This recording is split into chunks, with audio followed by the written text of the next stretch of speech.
Greetings to all C3RF members and friends across Canada and indeed around the world, and a special welcome to the folks at Veterans for Freedom on their dedicated streaming channels to view this video summary of the C3RF update for 24 May 2024.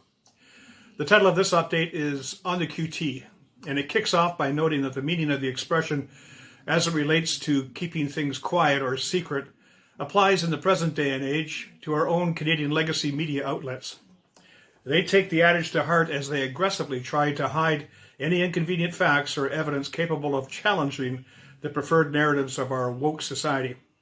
These narratives, propped up by our own ruling classes, all speak to the need to address worldwide threats to public security and safety as an opportunity to build back better. It goes without saying that such measures can only be effected through an all-powerful one-world government.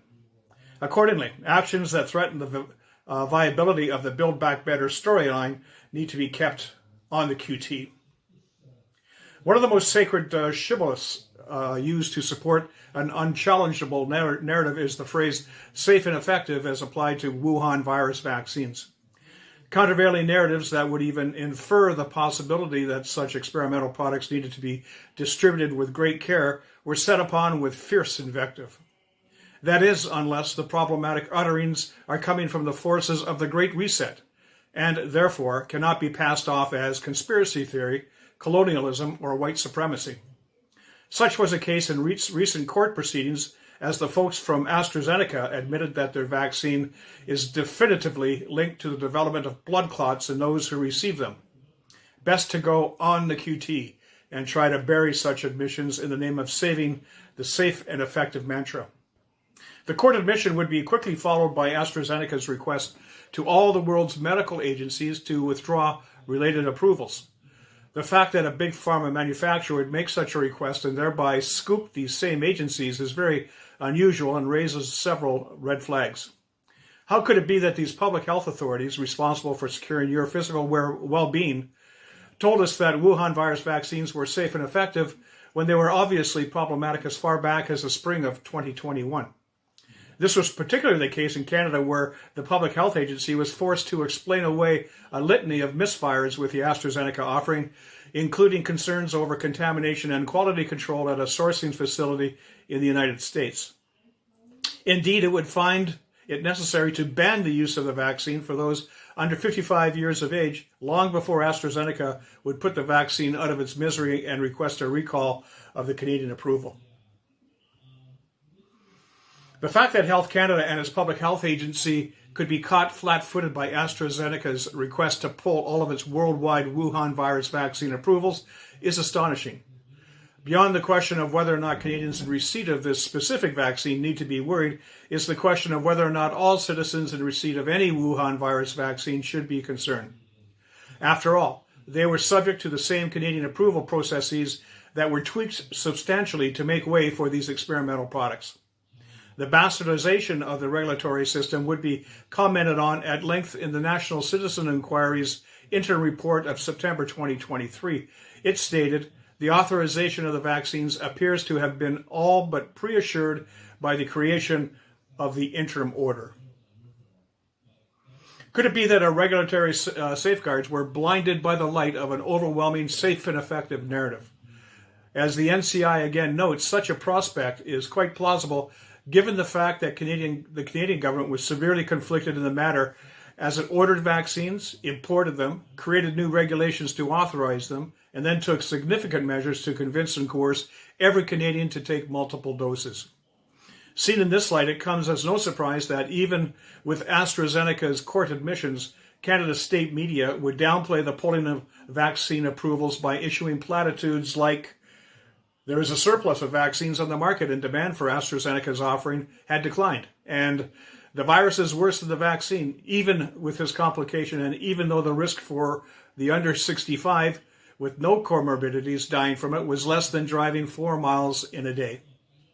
To make matters worse, and as again noted by the NCI, the bastardized vaccine approval processes have been made permanent and will now be applied across the vaccine board ad infinitum in Canada. We have locked into the same protocols that gave us the AstraZeneca debacle in the first place. With the legacy media going on the QT to help conflicted governments defend the Build Back Better narrative, one is left to wonder just who or what has provided a check and balance on bad public health ideas. As the AstraZeneca admission of blood clots shows, it seems that Big Pharma is out front pulling governments and their administrative agencies along. A charitable assessment would surmise that our governments have been blinded by the light of the Big Pharma narrative and are prepared to rig decision-making processes accordingly. Given deliberations sponsored by the World Health Organization to put in place an international pandemic treaty, Canadians have good cause to be worried. Are they on the verge of handing over all sovereignty on their public health matters to the same World Health Organization that gave us lockdowns? The same World Health Organization that gave us one-size-fits-all experimental vaccine programs. When it comes to international pandemic treaties and the related international regulations, our Canadian established media has been true to form in keeping them on the QT. The related negotiations will come to a head over the period 27 May to 01 June 2024 and might very well see rank-and-file Canadians facing a fait accompli when they conclude. This, as responsibility for their own emergency preparedness plans and operations are transitioned from elected provincial and national authorities to offshore entities captured by globalist interests. The fact that such a transition of power and control to entities that performed so ineptly during the Wuhan virus crisis, without so much as a national debate, is frightening. Problem is, our democracy watchdogs in the form of our supposedly free press are failing on this and many other critical files as they go on the QT when it comes to shining a light on all sides of a given argument. If a free press means the provision of independence and pluralism of information essential to the preservation of the right of all citizens to be adequately informed on matters of public interest, then Canada has a problem. Outside of the failure to report on matters related to World Health Organization pandemic treaties, as noted above, we are seeing biased pro-climate change coverage of the wildfire situation in Western Canada. Watching CBC and CTV news services is like watching the 24/7 wildfire channel. With no discussion regards potential causes of these fires, like human intervention or poor forest management, the coverage is obviously designed to instill fear while pumping the need for Paris Agreement-style measures at the global level. Comparisons are made with last year's wildfire crisis, but again, with no reference to the outsized impact of human interventions, including arson. The bootstrapping of news coverage to suit preferred narratives can be seen to be in play with the transphobia storyline as well. Once again, we see 24/7 reportage on a new phenomena that sees the transgendered as a new victim class whose human rights are falling by the Canadian wayside. Not only is Canada Islamophobic, but it is similarly transphobic on the basis of debates that were simply not allowed to happen.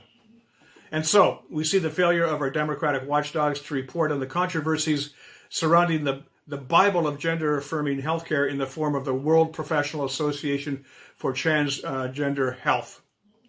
The pages of these sacred texts are rife with protocols that disparage the right of informed consent. This, in addition to the release of the related CAS report, argue for the need to begin serious discussions on the nature of gender-affirming care before the current undisputed course creates more irreversibly harmed child victims. Who knows, maybe Peru has a much better approach as it proceeds to define transgenderism as a psychological problem that it once was. At long last, is it time to step away from being on the QT? In closing, a reminder that you can see this update with all of its research links at www.canadiancitizens.org.